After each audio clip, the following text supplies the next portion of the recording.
These are going to be some hot takes, and I hope you listen to all of them and roast me in the comments. We're going to go over 4 recent hot takes that, well, they're my hot takes anyways, but they're 4 kind of discussions in the reseller community at the moment.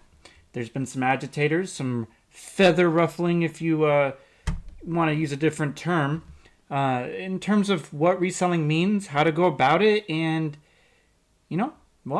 maybe these kind of poke a few ribs. If you're new here, my name is Kevin, the Stoic Reseller. I buy new and used clothing to sell on eBay and Poshmark. If you're into deep dives, what solds, thrift hauls, and honest reselling advice, please hit the like button, comment below, subscribe, and without further ado, let's talk about these 4 topics. First topic that I have seen come up a few times is resellers are actually losing money, and they don't even realize it. And this is going to be kind of an all-encompassing type of deal, but it kind of hits on, I think, what the majority of resellers feel at their core. There are large YouTubers who obviously are making money or give the impression they're making money, but I think the overall majority of people kind of tend to feel what we're about to discuss. So again, this is me talking about my interpretation of what I actually think is happening with the most resellers. So the first thing is costs, and this is the primary reason why resellers are losing money. So what we're going to first off is talk about cost of goods overall. So if you're like most resellers, your thrift stores are highly, overpriced. Let's be realistic, right? Some of us have access to Savers. Some of us have access to Red, White, and Blue. Some of us have access to just Goodwills. If you have connections to rag houses or just to random people in a parking lot, let's say, then maybe your cost of goods are low. But I'm talking about the broader majority of us, right?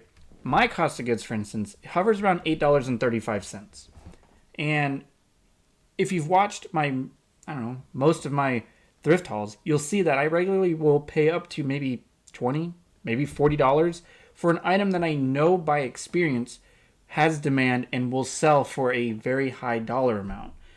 There's no guarantees, of course, but experience tells you that the likelihood of it selling is there. And I think that overall is a very good representation of maybe 90% of us, right? Now, there are YouTubers that do talk about, hey, this pair of jeans is going to cost me $6.99.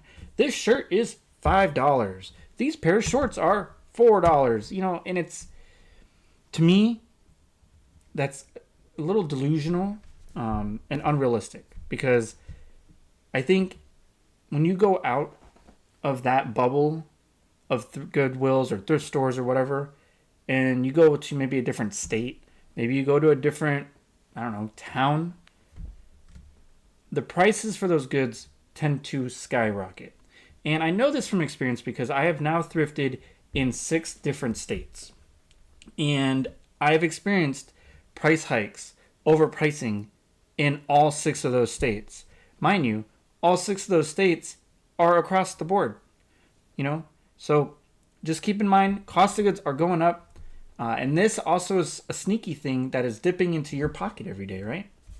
The next thing I want to talk about is shipping and shipping supplies. In the form of reselling that we do, there's an inherent cost on shipping and shipping supplies, right?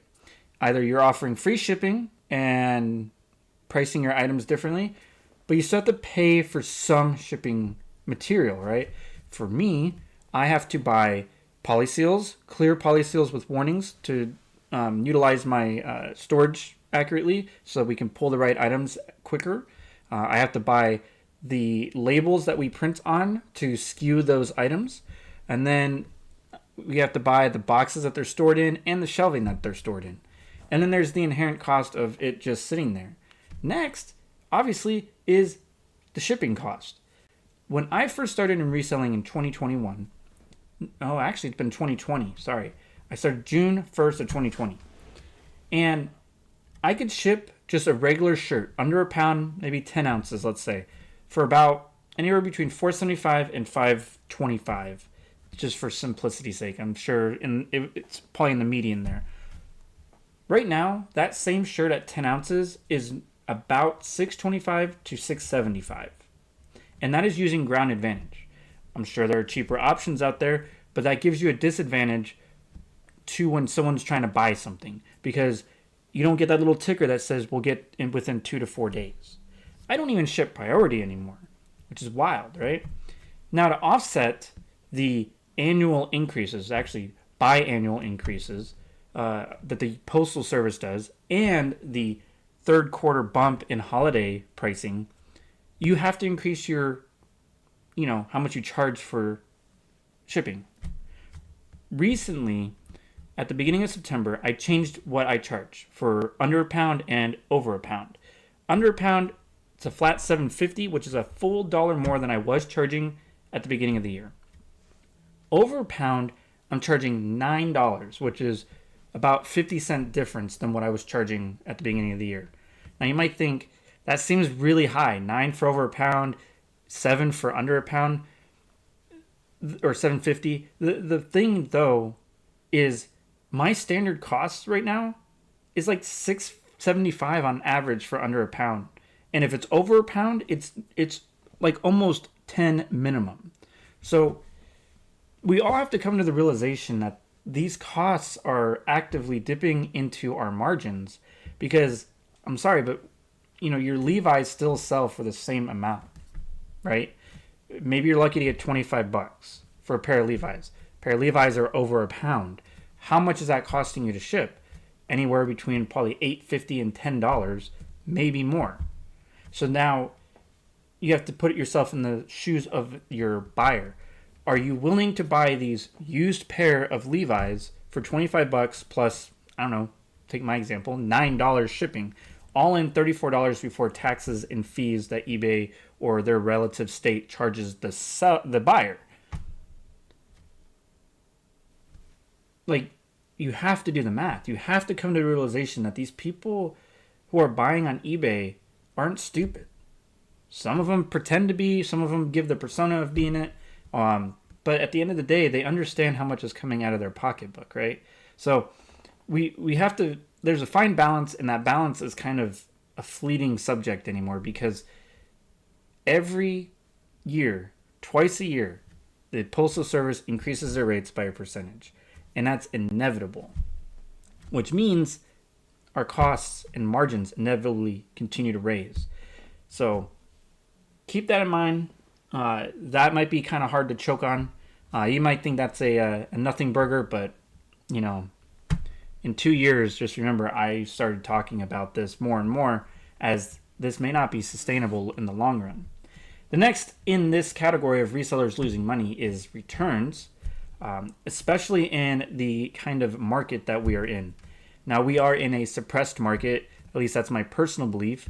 The stock market will tell you differently, but I think the average person who is buying used goods online in the general sense of just everyday items, I'm not talking like one-off items like I just sold those Patagonia Nano Puff pants. I'm not talking about that.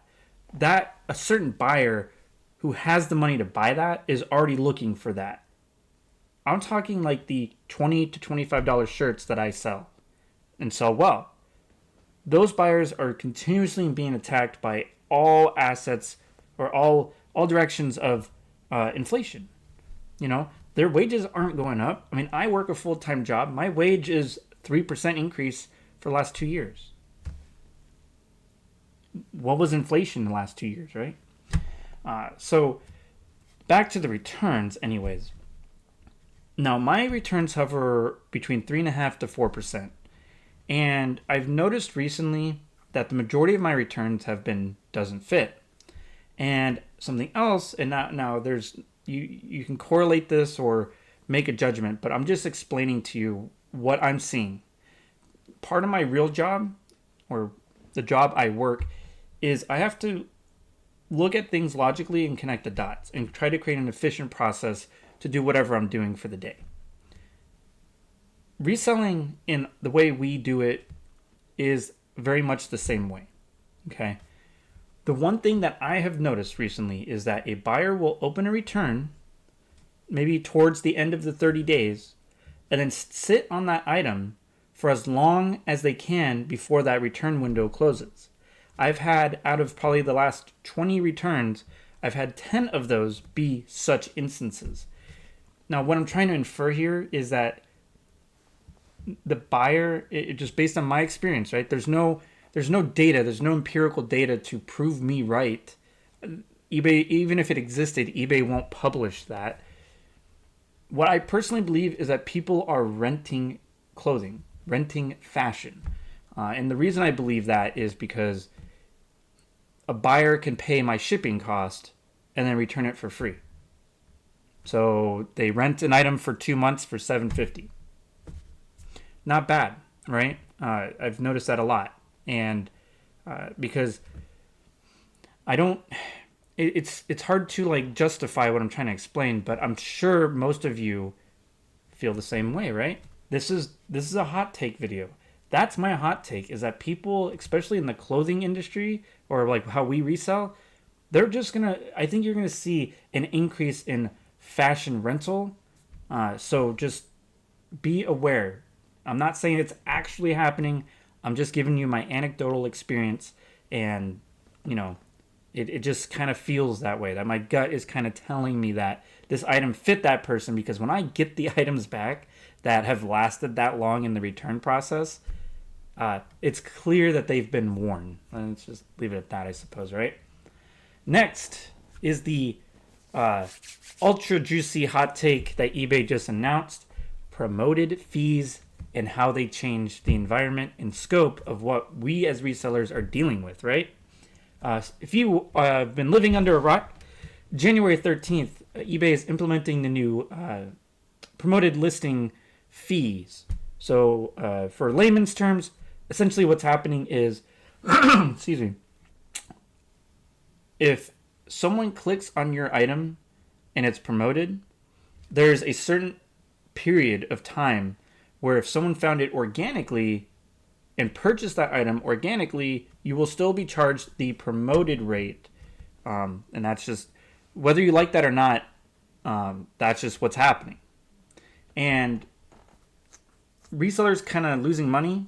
This is going to be a big hand in your pocket.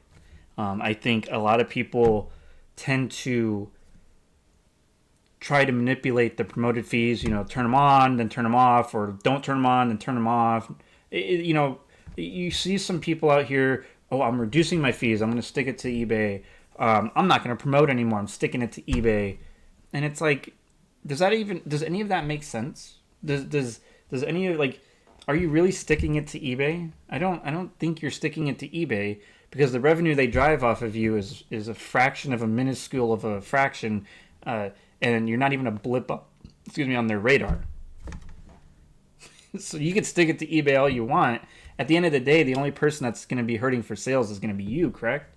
So, I'm just keeping it out there. I do believe that these new rules, and here's the hot take for this one, the new rules around promoted fees is, I think it is to weed out low ASP or low STR items. And sellers who actively transact in that lane, buyer beware. And the last thing I want to talk about, actually there's two more things that resellers are losing money and they're not even realizing it, is simply the wear and tear of their vehicle. And this kind of builds in with the time perspective of cost, but cost isn't necessarily time isn't necessarily like a financial cost. That's just a physical cost and something you cannot inherently buy back or get back. But I do want to talk about the wear and tear of your vehicles. Every mile is another mile in your car. That's a mile towards the next oil change. That's the mile to the next tire rotation / new tires. That's also the next mile to a potential breakdown. And vehicles need to be maintained. And yeah, a simple oil change is running you about $100 nowadays if you have someone do it. And that seems cheap in the relative amount of, 5,000 miles. But at the end of the day, the cost of doing that's going up, the cost of vehicles are going up, and as your car ages and you add additional miles, the maintenance for that vehicle exponentially goes up as well, because an older car has a more tendency to break down. And if you have been lacking on your maintenance, those fees continue to go up. And if you do not have a vehicle, reselling in the way that we do it is excessively difficult. It's not impossible, but I highly would not recommend it. So just, keep that in mind. And the last thing I really want to talk about in this reselling losing money is if you've ever gone into Reddit, and I'm talking deep dive into Reddit about eBay reselling in any category, whether you resell clothing, whether you resell hard goods, a mixture of both, and everything seller, you're going to inevitably run into deep threads and rabbit holes where resellers have said that they've quit reselling because of the competition, because of the cost, because of the nature of the business, their burnout.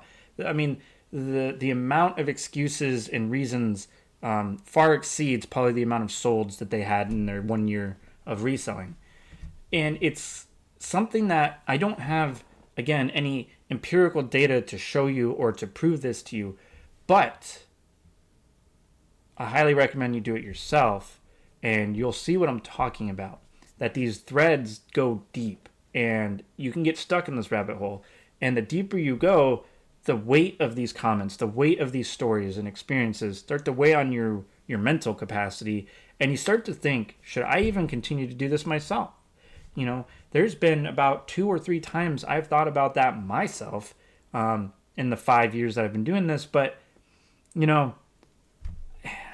I'm still here. I'm showing you every weekend what I'm doing, and it does inherently benefit my family. So there you have it. That's the first section, why I believe resellers are actually losing money and they don't even realize it. The next section is being a full-time reseller is more difficult than having a real job. Now that in itself is pretty triggering, and I understand that. But remember, hot take video, roast me in the comments, completely and utterly whatever you want to say it in the comments. I try not to block anyone unless you're cussing at me or attacking me personally. But we can have this conversation. I'm not opposed to having conversations as long as the dialogue is open and you're willing to have the same respect that I'm going to give you. So the first thought that I had is, why did you leave your job to become a full-time reseller? And from my experience, what has come across my mind over the years is management, coworkers, rigid schedules, all of that stuff. But at the end of the day, if you sit on those thoughts for a few, then you realize reselling is essentially all of that without the safety net of a weekly paycheck, or any of the benefits. So to get into this, and these are just some things, maybe I left a few out and you can add it to the comment section. But the first point I have is that in reselling, there's no paid time off. You don't go out and source, you don't get no new items, and odds are you don't get to sell any new items. So you don't get paid any additional money, right? There's no sick time. What happens if you get sick? You break a leg, you break your wrist.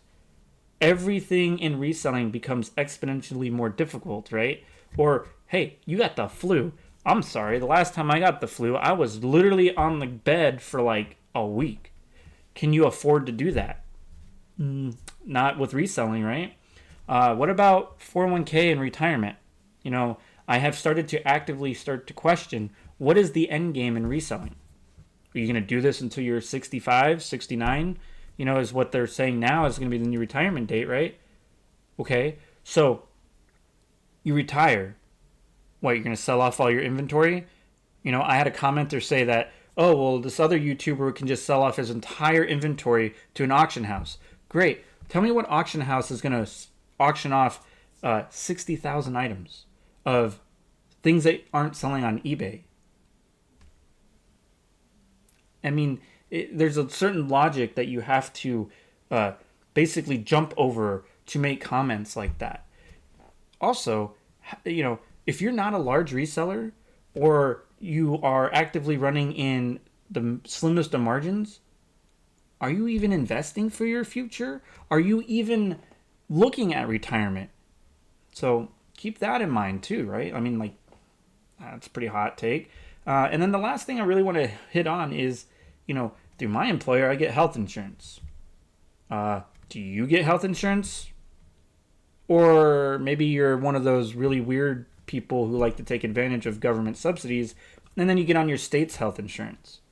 I'm not really judging you, but the fact of the matter is you're reselling to be your own boss, and then you are like leaning on the government to help you with a situation that maybe you had in the past. Like I said, no judgment, just stating the obvious on that situation, right? Health insurance is a very large thing, especially in the United States. You do not want to be caught with your pants down, especially if you're going to the hospital because your pants are down. That's not going to be a fun day for you. The next thing I want to talk about with being a full-time reseller and it's harder than a job is basically your income is completely random, right? You could try and dictate what you make every week, every month. You can average it out throughout the year. But at the end of the day, everything we do is random. Everything you find is random. You cannot guarantee you will find something that will sell every single time you go to the thrift store, right? You cannot forecast your income. You cannot forecast your expenses. I know some of you are thinking, well, if I have a 10,000 item store, I know that I'm generating this much income. And let me tell you, if you have a 10,000 item store, you're already not doing reselling the way it probably should be done. Because you shouldn't have that many items just sitting doing nothing, right? You're those are sitting there and you're praying that they sell at some point. The point here I'm saying is I go to my job and I get paid weekly. I know exactly what I'm going to get paid every single week so I can forecast my bills. I can run my household in a most efficient possible manner. With reselling, you could say, hey, I want to take this amount of money every single week. But what happens if your sales don't actively allow you to do that? Right? What happens if your sales, say you want to take $500 a week out of the sales that you made throughout each week, right?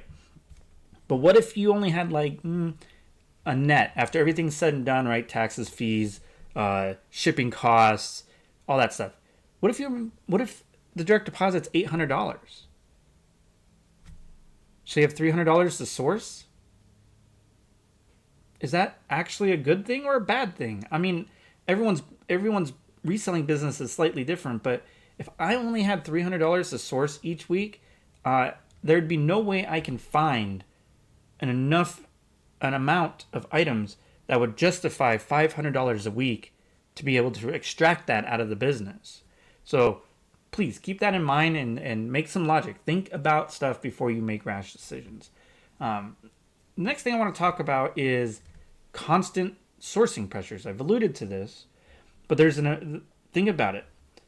One of the best things I've heard recently in this community, or I guess this person doesn't really actively belong to the reseller community, but he mentioned that when you sell an item, you have to replace that item. When you don't sell the item, you still have to replace the item. Makes sense, right? That's the whole intent, is I want to replace an item I sold with something that's comparable to it, right? And what do I have to go do? I have to actually source that item. Especially if we're selling one-off items. If we don't have any replenishables in our store, we have to constantly keep replacing those. We have to replace the ones that didn't sell and replace the ones that did sell and find a way to deal with the ones that didn't sell. Do you see how the rat race and the store growth and all that stuff is kind of just a nuanced way of just saying you're losing your ass on this stuff? So keep that in mind, that the constant sourcing pressure doesn't give you that freedom, right? I think people kind of allude to this freedom of this lifestyle, and it's just simply not that. I can't stress that enough. I would argue at this point in reselling for me, I would have more freedom just working than I would reselling, especially full time. Next, this one's, we all can agree on this, okay? This one's really not a hot take, but I'm just adding it into this because it just is what it is, right? I imagine you left your full-time job because you were done dealing with customers. Guess what? There's an endless supply of customer customer service that is required in the eBay business, right? You're having to answer questions about measurements, cost, weights, stretchings, any stains. Is there anything like it never ends. And it can drive you up the wall. Specifically when it comes to like offers, makes you wonder what mathematical situation did this person create in their mind to believe that the offer was a good offer or a bad offer? We've all had these conversations with ourselves, and if you haven't, you're delusional. You're not as crazy as the rest of us. Let's put it that way. And the last thing I really want to talk about in terms of this being harder than a job is the constant time crunches between shipping, sourcing, and daily life requirements.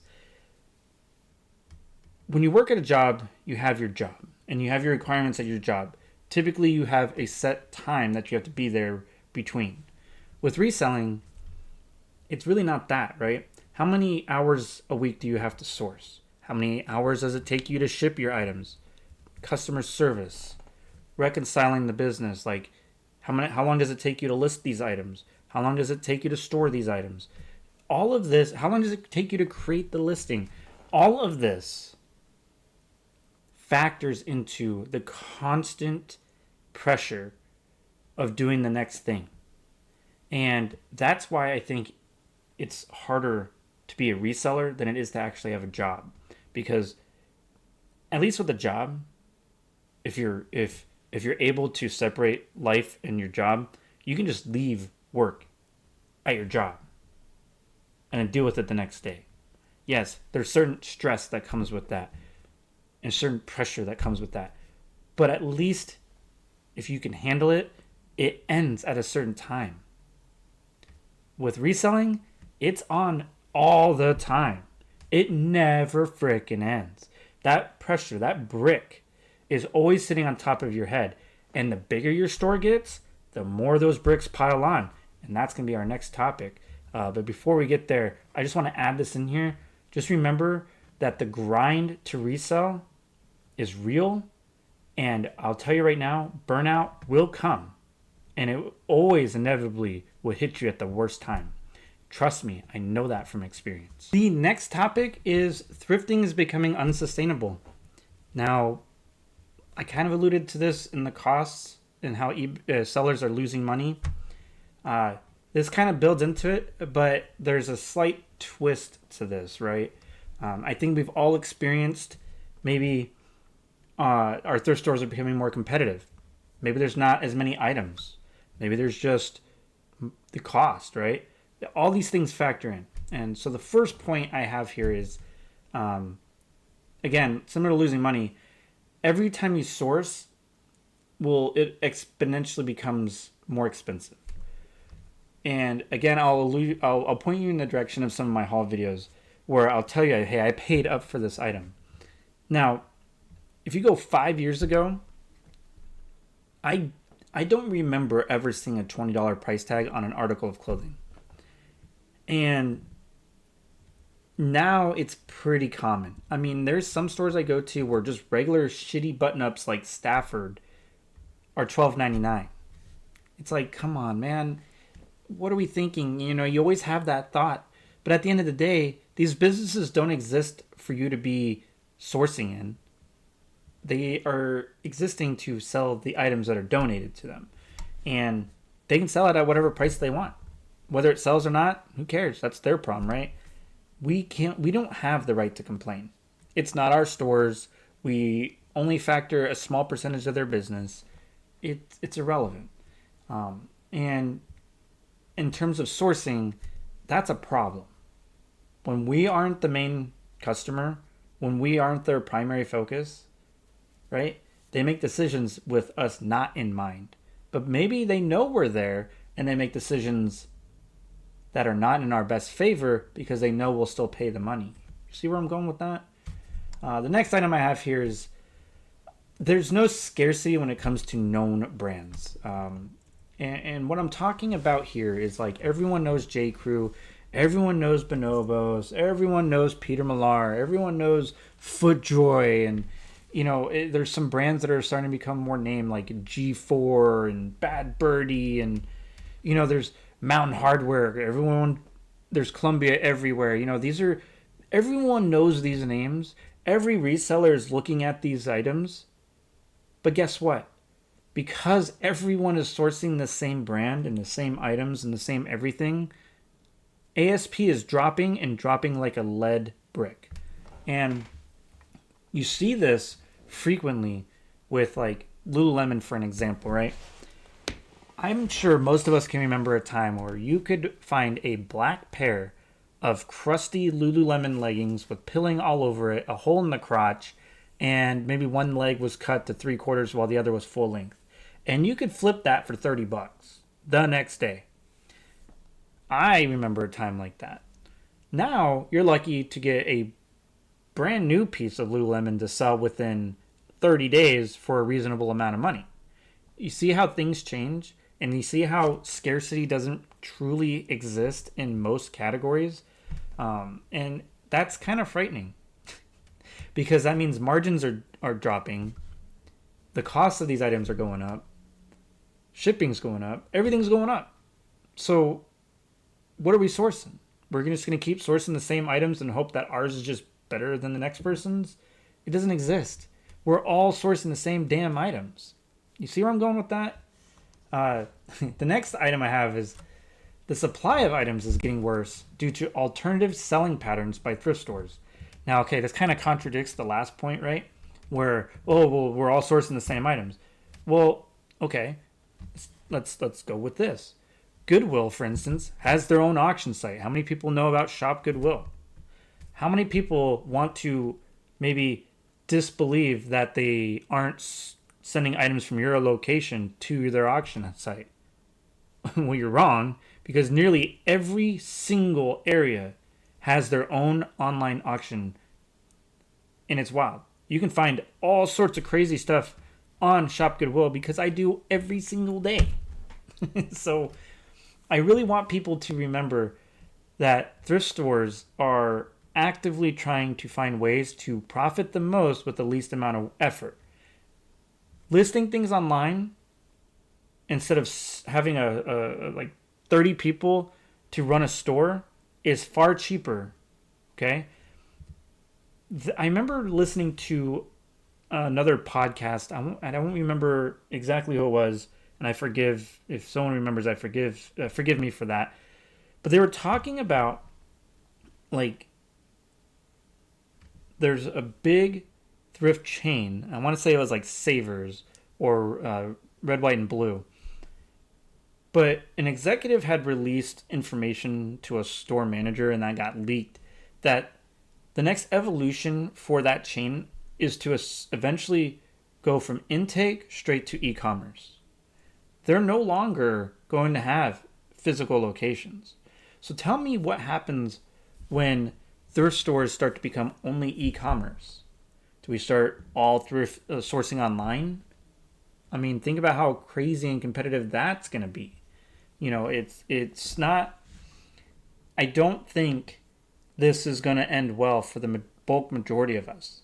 And like I said, this is a hot take, and I might be wrong about this, but I just, in my gut feeling, I feel in the next 5 to 7 years, I don't think you're going to see too many haul videos. I don't think you're going to see too many people go saying, "Hey, I go to Goodwill and all these other places to get my items," because the items just aren't going to exist in Goodwill. They're not going to exist in Savers. They're not going to exist in Red, White, and Blue. They're not going to exist at Salvation Army.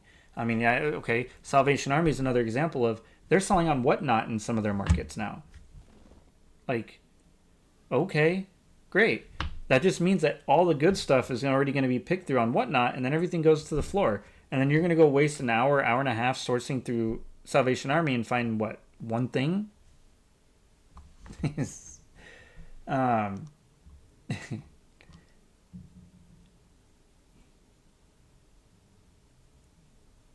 And the last thing I really want to talk about is because of this reduced supply. I mean, if you haven't heard, like him or hate him, Trump, cut that. The last thing I want to talk about, and like him or hate him, but Tech had a recent video where he was talking to management of Goodwill, or a manager of Goodwill, and they were talking about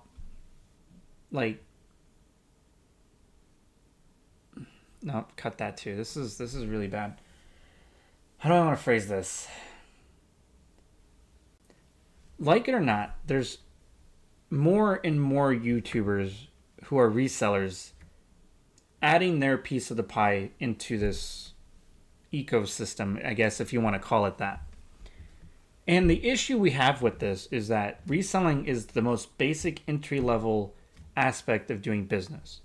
We are sourcing at the lowest hanging fruit possible. And the problem with this, and as technology starts getting introduced into this ecosystem, as more and more people are documenting their journeys and stuff like that, and their what solds, more and more people are going to get into this market. And I know some of you are going to say, oh, well, people quit every day, and then so what if they come in? And you're right. But my experience has shown me over the course of X amount of years, at the moment, it seems like for every one reseller who says, nah, I'm done, I can't do this anymore, there's two that take their place. And, I see this locally. I've had to increase my product knowledge to a point where no one else is willing to really go that far. And I find stuff that they leave behind all the time. But it's hard for me to find these top end items because that's all they know. And that's all they pick up. So keep that in mind, that thrift stores will inevitably go away. Why? Because it's going to be more efficient and more cost effective for them to do this online.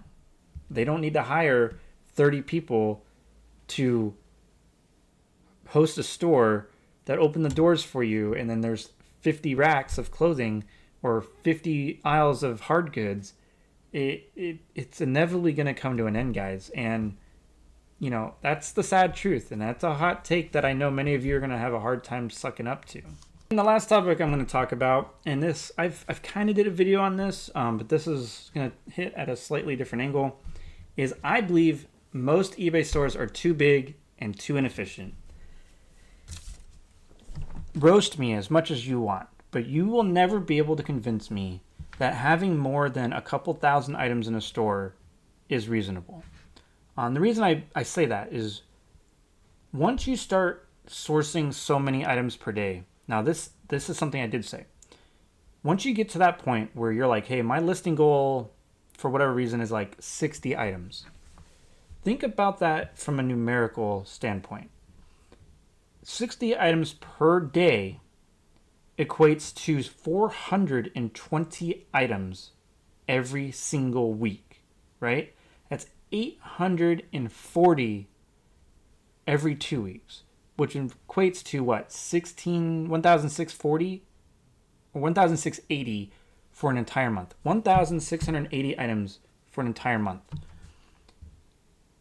How many of those items are going to sell right away? 10, 15% within maybe 30 days? How many of those items are going to take longer than 3 months?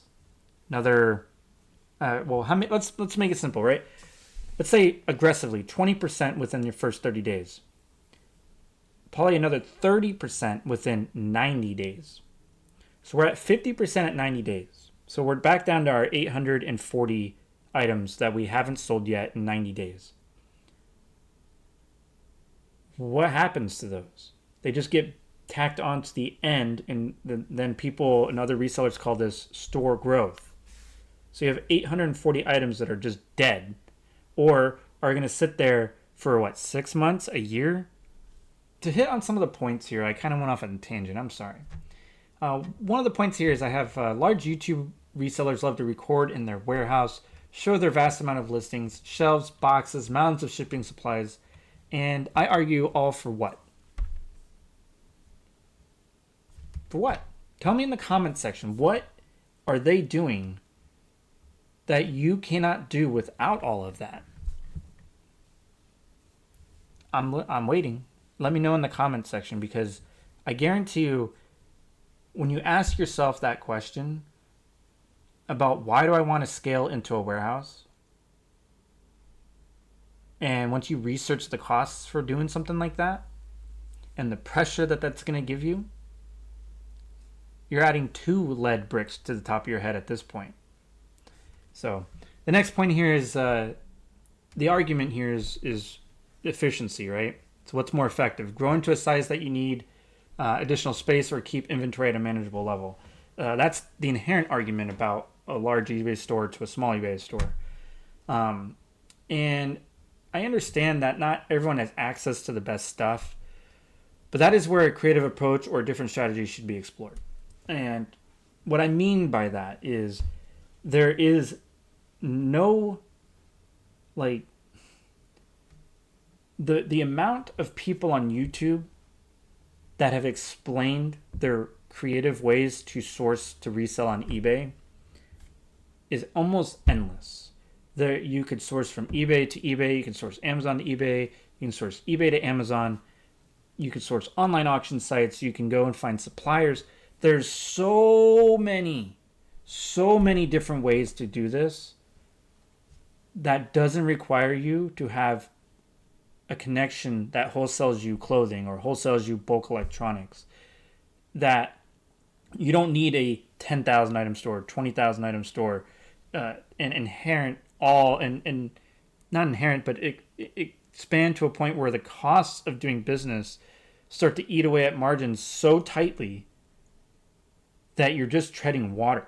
Think of that. And is that effective? Is it? I don't know. I would argue that it's not.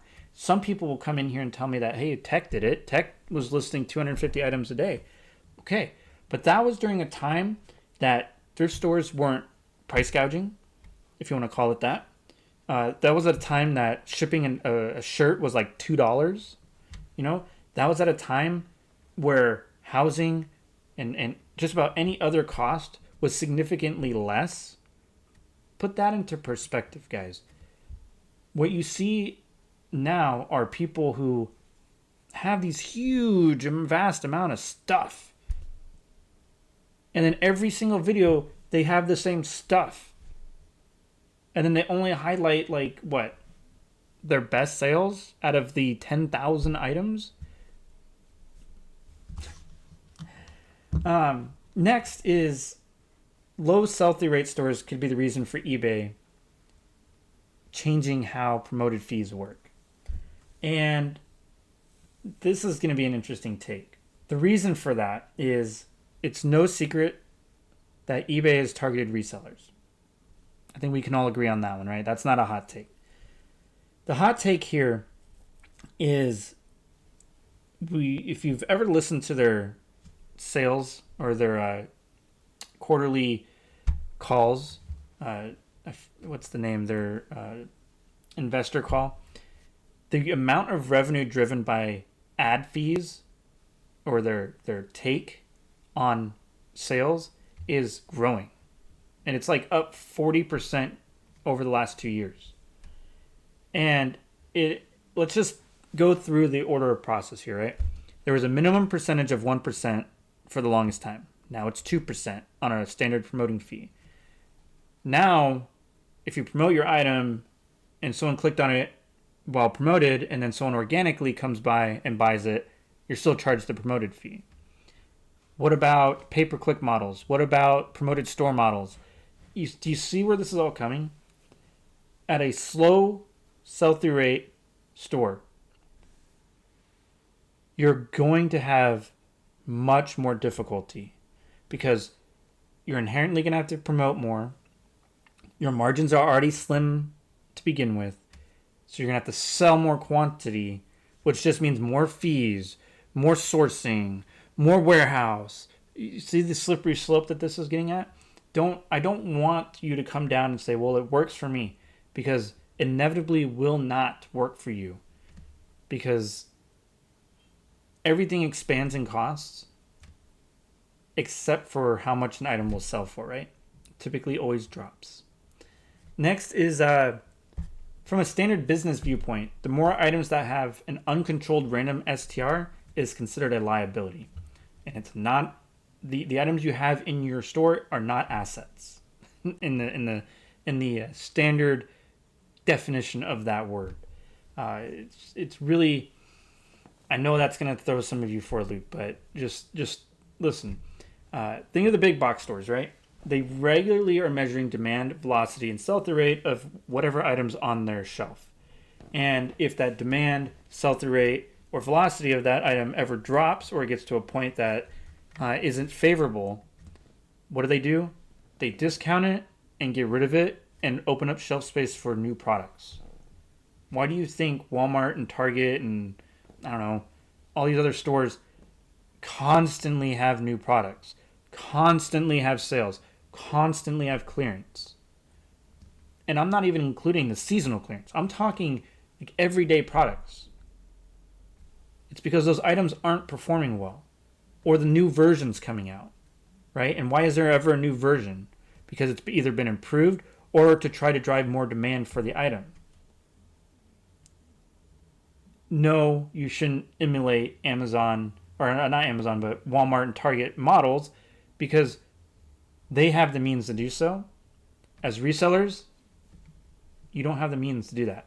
You do not have the means to discount 50% of your items and sell at a loss. Okay? Because you didn't have the volume to make up that loss. So just keep that in mind, guys. And then the last thing on that specifically is that these big box stores have, they have an efficient way to liquidate the items. And when they liquidate their items, there's always a demand because they're new. That's just common knowledge. Roast me if you want. You're probably going to be wrong. And I just want to end this specific topic of store size does not equate to success.